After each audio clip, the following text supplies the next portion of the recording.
여러분은 첫 만남에서 어떤 인상을 받았는지 궁금합니다.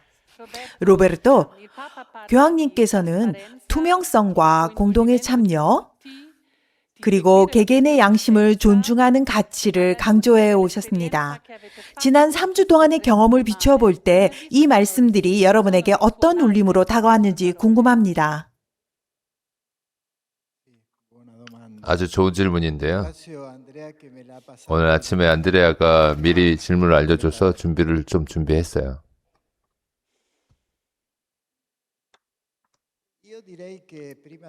무엇보다 먼저 마음 깊이 다가온 것은 교황님께서 마치 아버지와 같은 따뜻함으로 말씀해 주셨다는 점이고요.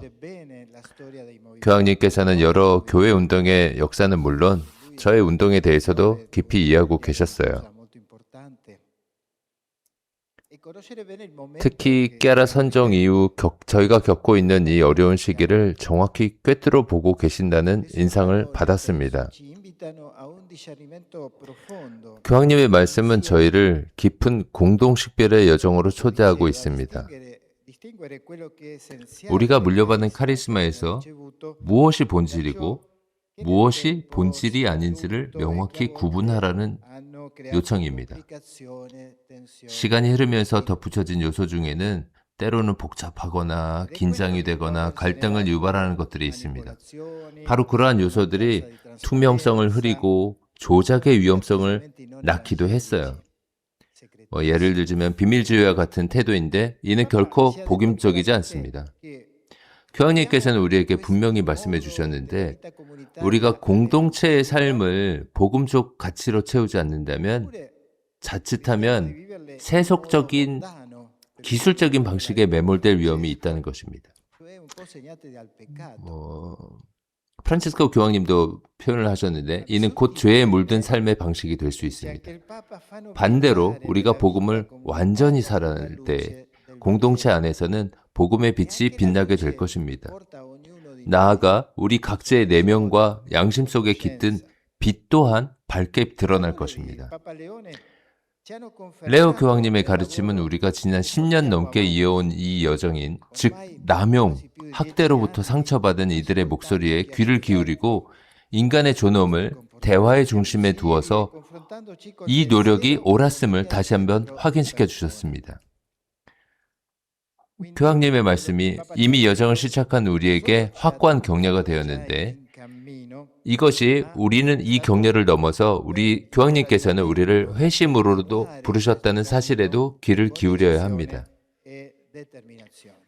아무리 연구하고 대화하고 쇄신을 꾀하더라도 각자의 내적 변화가 뒷받침되지 않는다면 타인을 지배의 대상이 아닌 하나의 신비로 마주하는 내적 변화가 없다면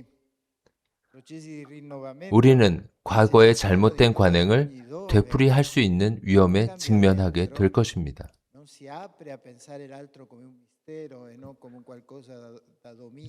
저는 바로 깨달았습니다. 교황님께서는 촉구하시는 우리의 개혁은 결국 우리 각자의 마음 안에 직결되어 있다는 사실을 말하시는 겁니다.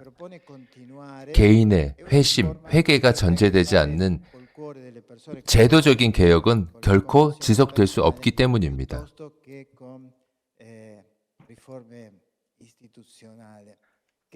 그런 의미에서 우리를 격려하고 이끌어 주시는 교황님께 깊은 감사를 드릴 수밖에 없습니다.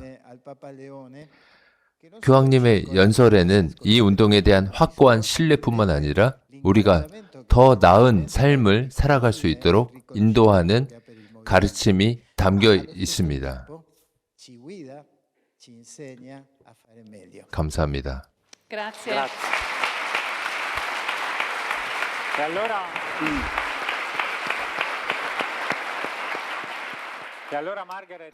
감사합니다.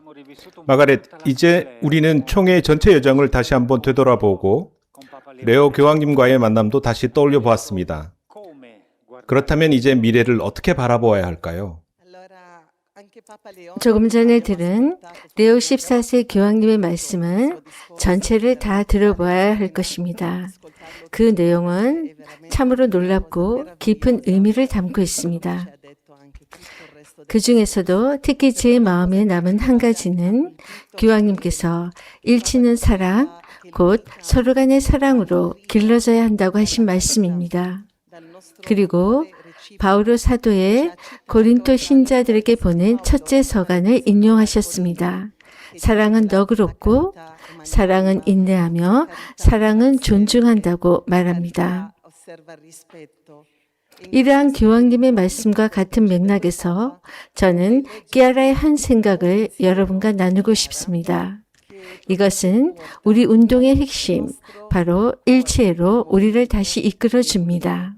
1989년 합동 전화 연결에서 한 말씀입니다. 성령께서 포글라데 운동 위에 인장처럼 새겨주신 단어는 무엇입니까?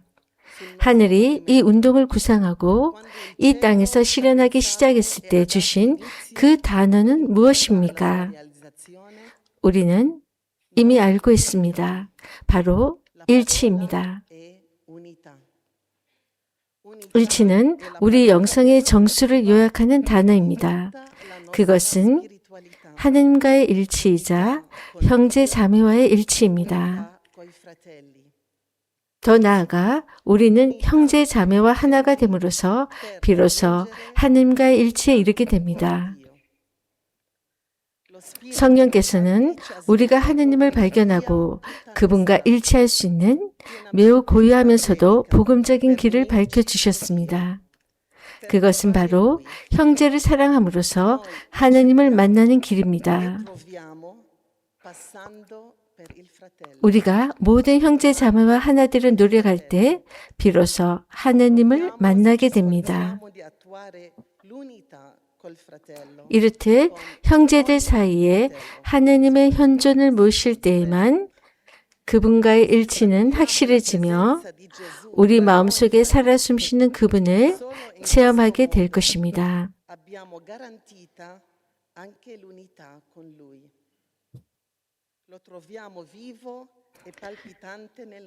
하느님과 하나 되는 이 일치는 우리를 다시 형제 자매들에게로 이끌어 줍니다. 덕분에 우리의 사랑은 거칠애나 부족함에 머물지 않고 형식적인 것이 아니라 스스로를 내어주는 희생을 통해 더욱 온전하고 깊어집니다. 이러한 사랑이야말로 참된 일치를 이루는 뿌리가 됩니다.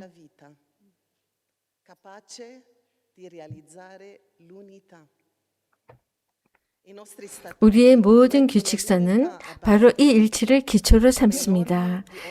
이는 모든 규범의 척도이며 그 어떤 규칙보다 앞서 실천해야 할 최고의 원칙입니다. 우리에게 일치는 흔들리지 않는 반석입니다. 오직 이 단어 안에서만 우리의 삶은 비로소 의미를 찾습니다. 우리의 모든 행위와 기도, 매 순간의 숨결이 일치 안에서 가치를 얻기 때문입니다. 우리가 이 가치에 집중하며 최선을 다해 살아갈 때 우리 자신은 물론이고 우리에게 맡겨진 사업의 부분 또한 온전하게 보호받을 것입니다.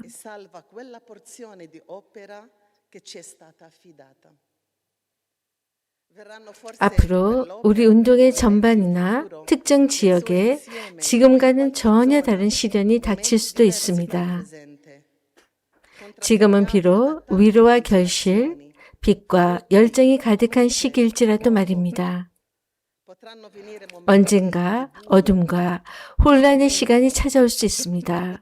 박해와 유혹 혹은 어떤 예기치 못한 재난과 고통이 우리를 덮칠지도 모릅니다. 하지만 우리가 일치라는 반석 위에 굳건히 서 있다면 그 어떤 것도 우리를 흔들 수 없을 것입니다. 우리는 멈추지 않고 계속 앞으로 나아갈 것입니다. 그래서 미래를 어떻게 바라볼 것인가에 관한 질문에 답하자면 우리는 이런 시선으로 미래를 바라보고자 합니다. 이것이 바로 이번 총회에서 우리가 체험한 것입니다. 바로 일치를 향한 근본적인 전환입니다. 하나님께서 무상으로 주신 이 일치의 선물을 단순히 말이 아니라 우리가 머무는 모든 삶의 자리에서 행동과 증거로 살아내고자 합니다. 이번 총회를 새로운 출발점으로 삼아 저는 여러분과 함께 이런 마음으로 미래를 바라보고자 합니다. 두 가지 단어로 요약됩니다. 첫째는 전환입니다. 로베르토가 강조했던 이 전환은 우리에게 깊은 회심과 변화를 요구합니다. 단순한 마음가짐의 변화를 넘어 오늘날 우리가 살아가는 방식, 특히 일치를 실천하는 사고방식 자체의 근본적인 변화를 의미합니다. 또한 우리는 이번 총회를 출발점으로 2021년 총회가 제시했던 방향을 다시금 되새겨 보아야 합니다. 바로 이 시대 인류의 부르짖음에 귀 기울이는 것입니다. 5년 전보다 결코 약해지지 않은 그 부르짖음은 우리가 마주한 수많은 상황 속에서 더욱 강렬해졌고 그 고통의 깊이 또한 더 깊어졌습니다. 동시에 우리는 이번 총회에서 큰 희망을 안고 출발합니다. 우리가 지금 보고 있는 합동 연결처럼 우리는 참으로 방대하고 다양한 주제들을 심도 있게 다루었습니다. 하지만 무엇보다도 아름다운 결실은 우리 모두가 공동의 책임을 지닌 주체로서 참여하고 있다는 것을 확인한 것입니다. 이러한 마음은 우리 운동의 미래를 향한 새로운 열정으로 피어났습니다. 교황님께서 당부하신 것처럼 우리는 이제 일치의 누룩이 되어 세상을 변화시키기 위해 기꺼이 헌신하며 나아가고자 합니다.